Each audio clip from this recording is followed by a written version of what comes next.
নমস্কাৰ প্ৰিয় দৰ্শক চাই আছে ডিবি নিউজ। আজিৰ বিষয় হিচাপে লৈছোঁ খনন আৰু শেহতীয়াভাৱে উজনি অসমত যেনে ধৰণৰ বানপানীৰ সৃষ্টি হৈছিল ইয়াৰ আঁৰত নাগালেণ্ডৰ পাহাৰ খনন বিষয়টো আমি আলোচনা কৰি আছিলোঁ। ইয়াৰ লগতে গুৱাহাটীত যোৰাবাটত আমি যদি চাওঁ USTMৰ প্ৰসংগ আহে। পাহাৰখন মেঘালয়ৰ পাহাৰখন খননৰ অবৈধ খনন USTMে কৰা বুলি ৰাজ্যৰ মুখ্যমন্ত্ৰী ডক্টৰ হিমন্ত বিশ্ব শৰ্মাই অৱগত কৰিছিল আৰু এই বিষয়ত মেঘালয় চৰকাৰকো তেখেতে জনাইছে। কিন্তু শেহতীয়াভাৱে USTMৰ ছাত্ৰ সমাজৰ লগত দেশৰ প্ৰধানমন্ত্ৰী নৰেন্দ্ৰ মোদীয়েও বাৰ্তালাপ কৰা দেখা পোৱা গৈছিল। নাগালেণ্ড যি খনন এই খনন চকুমুদা গুলীৰ ভাৱত ব্যস্ত আছিল প্ৰশাসন, যাৰ বাবে এই খনন দিনক দিনে বৃদ্ধি হৈ পৰিছিল। ডিবি নিউজৰ ষ্টুডিঅ'ত দ্য আছাম ৰাইজিং ইংৰাজী কাকতখনৰ এক্সিকিউটিভ এডিটৰ দুলাল মিশ্ৰ আছে। আপোনাক স্বাগতম জনাইছোঁ। অতি গুৰুত্বপূৰ্ণ বিষয় আৰু উদ্বেগজনক খবৰটো এনেধৰণৰ যে উজনি অসমৰ 3খন জিলা টচ-নচ হৈ গ'ল, 40 ফুট অখলৈকে পানী আহিছিল। এই খবৰ আমি আপোনালোকক জনাই আছিলোঁ। আৰু শেহতীয়াভাৱে অসমৰ বহু মেইন ষ্ট্ৰীম বাঘা সাংবাদিকে দেখা নোপোৱা কিছু দৃশ্যাংশ সামাজিক মাধ্যমত ভাইৰেল হৈ পৰিছে।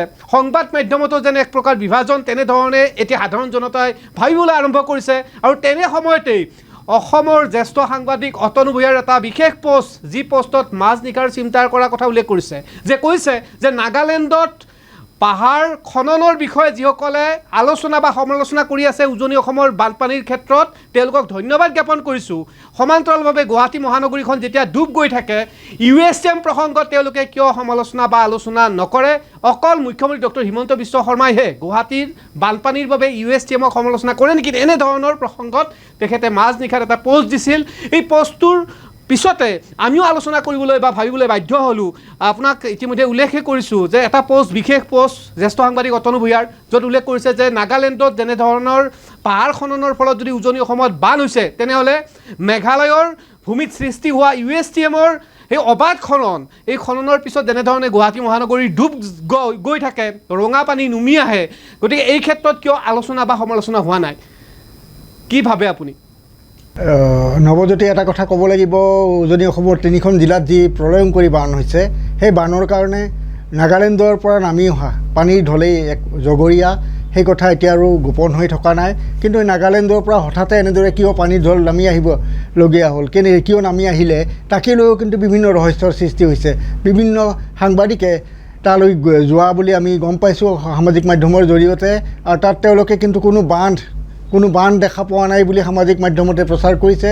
কোনো অবৈধ খননৰ চিনচাপ নাই বুলিও দুই এগৰাকী সাংবাদিকে সামাজিক মাধ্যমত প্ৰচাৰ কৰিছে। কিন্তু আমি লাভ কৰা তথ্য, আমি ইয়াৰ আগৰ প্ৰতিবেদনটো বাৰে কৈছিলোঁ, হাজাৰ গাঁত আছে। মই বিষয়বস্তুলৈকে আকৌ আহিছোঁ মিশ্ৰদা, পাতিম এই বিষয়টো। মোৰ বিষয়বস্তু আছিল আমাৰ, যদিহে নাগালেণ্ডত প্ৰশাসনৰ অবাধে প্ৰশাসনে গম নোপোৱাকৈ এই ধৰণৰ খনন কাৰ্য চলি আছে, যি কথা মুখ্যমন্ত্ৰীয়ে অৱগত হোৱা নাই, ঠিক তেনেধৰণে USTM প্ৰসংগত যেনেকৈ সময় একেবাৰে কম আমাৰ USTMে গুৱাহাটীখন কেনেধৰণে ধ্বংস কৰিবলৈ গৈ আছে, এই কথা অভিযোগ ইতিমধ্যে ৰাজ্যৰ মুখ্যমন্ত্ৰী ডক্টৰ হিমন্ত বিশ্ব শৰ্মাই কেন্দ্ৰতো জনাইছে। তাৰ পিছতো শেহতীয়াভাৱে প্ৰধানমন্ত্ৰীয়ে তেওঁলোকৰ ছাত্ৰ সমাজৰ লগত বাৰ্তালাপ, আৰু নাগালেণ্ডৰ প্ৰশাসনৰ অজ্ঞাতে বা প্ৰশাসনে গম পায় বা নাপায় এই বিষয়ত মুখ্যমন্ত্ৰীক অৱগত নহয় নেকি? এই বিষয়টোৰ আপোনালোক স্পষ্ট হ'লে ভাল। যদি এটা কথা ক'ব লাগিব, USTMৰ কাৰণে গুৱাহাটী মহানগৰীখন বানপানীত বুৰ গৈ থাকে বা বানপানী হৈ থাকে হ'ব নাই, সেই কথাটো মুখ্যমন্ত্ৰীয়ে বাৰে কৈ আহিছে। অকল কৈ অহাই নহয়, তেওঁ ইতিমধ্যে বিভিন্ন ধৰণৰ মেপ বা ইমেজ ইত্যাদিও ৰাজহুৱা কৰিছিল কিছুদিন পূৰ্বে। গতিকে সেই ইমেজ বা মেপসমূহৰ পৰা আমি যি দেখিবলৈ পাইছিলোঁ, সমগ্ৰ পাহাৰখন কাটি লণ্ডভণ্ড কৰা হৈছে, তছনছ কৰা হৈছে। গতিকে তাৰ পৰা বুজিব পাৰি যে পাহাৰ খননৰ ফলতে গুৱাহাটী মহানগৰীত হয়তো পানী হ'ব পাৰে। আৰু মুখ্যমন্ত্ৰীয়ে যি অভিযোগ USTMৰ বিৰুদ্ধে কৰি আহিছে, সেয়া হয়তো ভুল নহ'বও পাৰে। কিন্তু এই ক্ষেত্ৰত কেইটামান প্ৰশ্নৰ উদ্ৰেক ঘটে।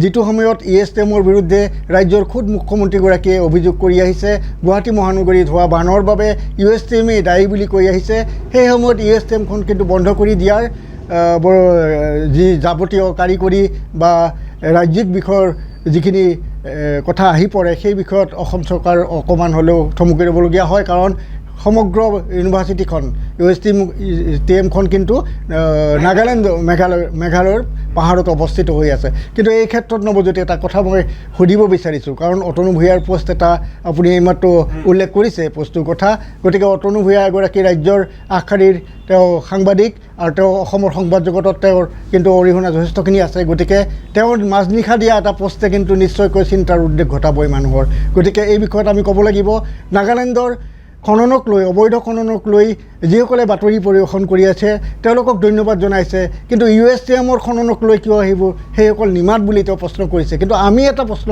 অতনু ভূঞাক কৰিব বিচাৰিছোঁ অতনু ভূঞা মহোদয় কালি প্ৰধানমন্ত্ৰী নৰেন্দ্ৰ মোদী ডাঙৰীয়াই সমগ্ৰ ভাৰতৰ 28,000টা স্থানৰ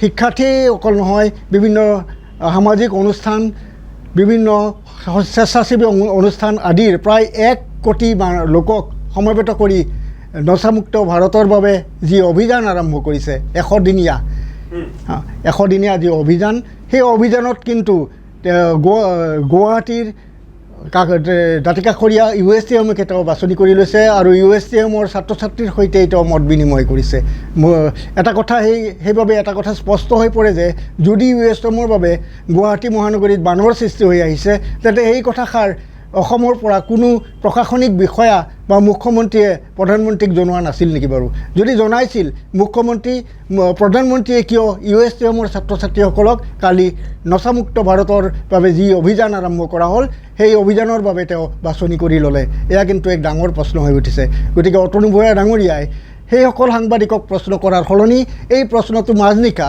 পোনপটীয়াকৈ যদি প্ৰধানমন্ত্ৰীক কৰে প্ৰধানমন্ত্ৰী ডাঙৰীয়া আপুনি কিয় USTMৰ দৰে এখন বিধ্বংসী যিখন বিশ্ববিদ্যালয়ে গুৱাহাটী মহানগৰীক ধ্বংস কৰাৰ দিশে অগ্ৰসৰ হৈছে তেনে এখন বিশ্ববিদ্যালয়ৰ ছাত্ৰ ছাত্ৰীক আপুনি কিয় বাছনি কৰি ল'লে এই প্ৰশ্নটো যদি অতনু ভূঞা ডাঙৰীয়াই যদি প্ৰধানমন্ত্ৰীক কৰে তেন্তে তাৰ নিশ্চয় একোটা উত্তৰ পোৱা যাব আৰু এই অবৈধ খনন বা বৈধ খনন কিছুমান খননে কিন্তু বিপদ মাতি আনে সেই বিপদসমূহৰ কিন্তু ফলাফল কিন্তু সাধাৰণ মানুহে ভোগ কৰিবলগা হয় যদি USTMৰ সমগ্ৰ পাহাৰখন মুখ্যমন্ত্ৰীয়ে আশংকা প্ৰকাশ কৰাৰ দৰে সমগ্ৰ পাহাৰখন যদি খহি পৰে তেন্তে গুৱাহাটী মহানগৰী হৈ থাকিবনে লাখ লাখ লোকৰ মৃত্যু নহ'বনে গতিকে মুখ্যমন্ত্ৰী ডাঙৰীয়াই যি অভিযোগ কৰি আহিছে সেই অভিযোগকো মানুহে কিন্তু হঠাতে উৰুৱাই দিব নোৱাৰে এনে সময়তে প্ৰধানমন্ত্ৰীয়ে আকৌ কিয় USTMৰ ছাত্ৰ ছাত্ৰীক তেওঁৰ অনুষ্ঠানৰ বাবে বাছনি কৰিলে সেই কথাষাৰো কিন্তু এক বেলেগ ধৰণৰ ইংগিত বহন কৰিছে কাৰণ প্ৰধানমন্ত্ৰীয়ে সদায় এক পেৰ মাকে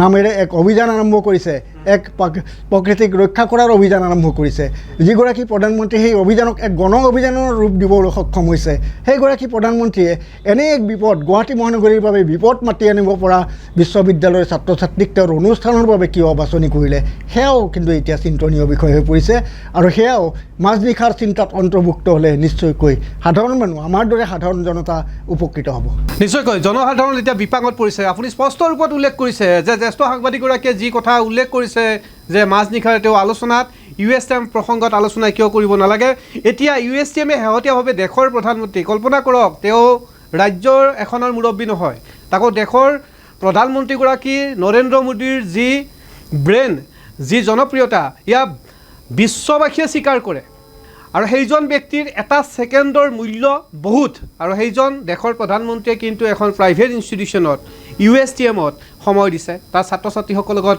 মত বিনিময় কৰিছে আপুনি ইতিমধ্যে উল্লেখ কৰিছে যে গুৱাহাটী মহানগৰীত বহু এনেকুৱা প্ৰাইভেট ইনষ্টিটিউশ্যন আছে আমি নাম নলওঁ বা চৰকাৰী বহুত এনেকুৱা ধৰণৰ ইউনিভাৰ্চিটি আছে তাৰ ছাত্ৰ ছাত্ৰীসকলক নিৰ্বাচন নকৰি একমাত্ৰ প্ৰাইভেট ইনষ্টিটিউশ্যন এখনক নিৰ্বাচন কৰিলে আৰু তাত আপত্তি কৰিবলগা বিষয়টো এইকাৰণে আহিল যে তাৰ যিখন ইউনিভাৰ্চিটিৰ ইনফ্ৰাষ্ট্ৰাকচাৰ এই ইনফ্ৰাষ্ট্ৰাকচাৰখন পাহাৰ খননৰ জৰিয়তে হোৱা বুলি দাবী কৰি আহিছে মুখ্যমন্ত্ৰী ডক্টৰ হিমন্ত বিশ্ব শৰ্মাই আৰু যদি পাহাৰখন কেনিবাকৈ নাগালেণ্ডত যেনেধৰণে পাহাৰ খননৰ পিছত বহি গৈ পানীসমূহ উঠি আহিছিল ঠিক তেনেধৰণে মেঘালয়ৰ সেই পাহাৰখন যদি বহি যায় তেনেহ'লে পানী যদি আকৌ থাকি যায় গুৱাহাটী মহানগৰীত তেতিয়াহ'লে কল্পনা কৰিব নোৱাৰা পৰিৱেশ হ'ব ইপিনে ব্ৰহ্মপুত্ৰ আছেই গতিকে এনেধৰণৰ এটা পৰিৱেশৰ বাবে দায়ী কোন হ'ব জনসাধাৰণ এতিয়া বিপাঙত পৰিব কোনো ধৰণৰ উত্তৰবিহীন এটা প্ৰশ্ন বুৰ্বক কোন আচলতে এনেধৰণৰ বিষয়েও কিন্তু চৰ্চা হ'বলৈ আৰম্ভ কৰিছে সময় একেবাৰে কম ইপিনে নাগালেণ্ডত যদি চাওঁ প্ৰশাসনৰ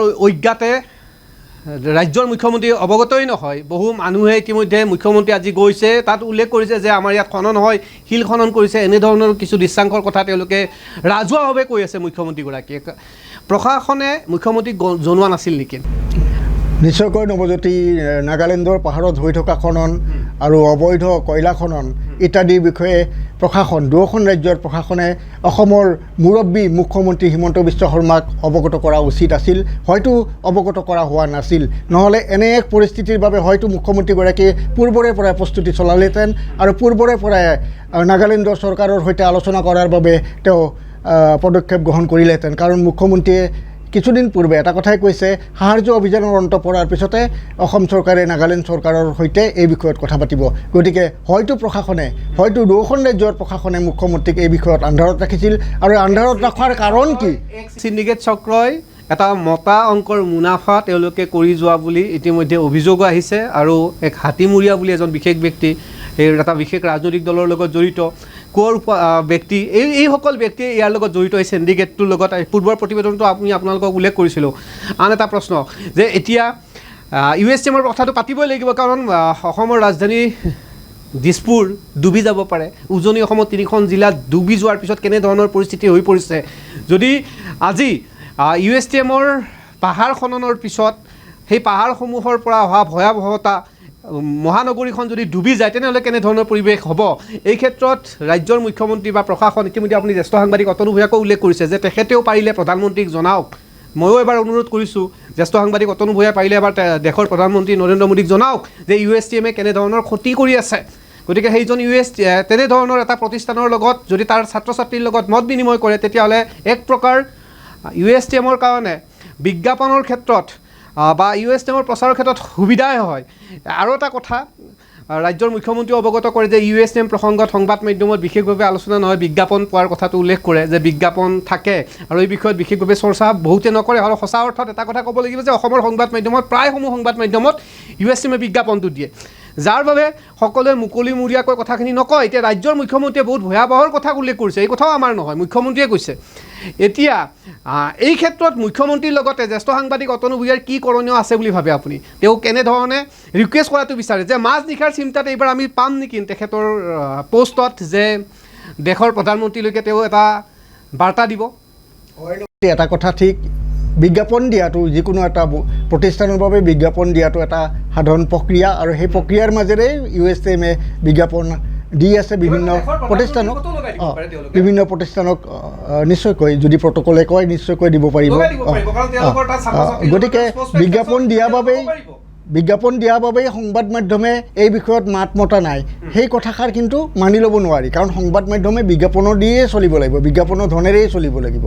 গতিকে বিজ্ঞাপন কোনো এটা প্ৰতিষ্ঠানে দিয়াটো কোনো অন্যায় বা অহিতকৰ কথা নহয়, এয়া মানে নীতিৰ বাহিৰৰ কোনো কথা নহয়। কিন্তু বিজ্ঞাপন দিয়াৰ বাবেই, ধৰি ল'লোঁ বিজ্ঞাপন দিয়াৰ বাবেই বিভিন্ন সংবাদ মাধ্যমে, মই অলপ পাতল হ'ব কথাখিনি, কিন্তু কৈ দিছোঁ, পিছত সময় পাওঁ নে নাপাওঁ। আপুনি বিজ্ঞাপনৰ কথা কৈছে, এতিয়া একাংশ সংবাদ মাধ্যম অকল মাৰ্কছ যুগৰবাদৰ ওপৰত নিৰ্ভৰ কৰি চলিব লাগিব।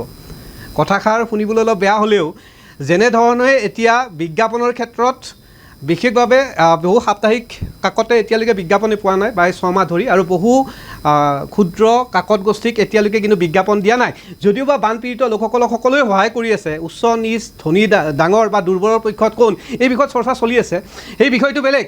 কিন্তু একেখিনি সময়ত বিজ্ঞাপনৰ কথাটো ওলোৱাৰ কাৰণে এই কথাষাৰ উল্লেখ কৰিছোঁ। আপুনি কি আহ্বান জনাব জ্যেষ্ঠ সাংবাদিক অতনু ভূঞাক আৰু ৰাজ্যৰ মুখ্যমন্ত্ৰীগৰাকীক? আগতেই কৈছোঁ নৱজ্যোতি, জ্যেষ্ঠ সাংবাদিক অতনু ভূঞাৰ প্ৰস্তুতটোক লৈ আমি প্ৰতিক্ৰিয়া ব্যক্ত কৰিব লগা এইবাবেই হৈছে কাৰণ তেওঁ ৰাজ্যৰ এগৰাকী অগ্ৰণী সাংবাদিক, আৰু অসমৰ সংবাদ মাধ্যমত তেওঁৰ ভূমিকা যথেষ্ট আছে, অৱদান যথেষ্ট আছে। গতিকে অতনু ভূঞাৰ একষাৰ কথাই কিন্তু বিভিন্ন ধৰণে সমাজত প্ৰভাৱ পেলাব পাৰে, প্ৰভাৱ পেলায়। গতিকে অতনু ভূঞাই এটা কথা অন্ততঃ প্ৰধানমন্ত্ৰীক, তেওঁৰ পৰৱৰ্তী মাজনিশাৰ চিন্তাত প্ৰধানমন্ত্ৰীক এটা কথা অৱগত কৰক যে মুখ্যমন্ত্ৰীয়ে USTMক লৈ কিন্তু শংকা ব্যক্ত কৰি আহিছে, USTMৰ বাবেই গুৱাহাটী মহানগৰীত পানী হৈ আহিছে, এই কথাষাৰ মুখ্যমন্ত্ৰীয়ে বাৰে বাৰে কৈ আহিছে, তেওঁ আশংকা ব্যক্ত কৰি আহিছে।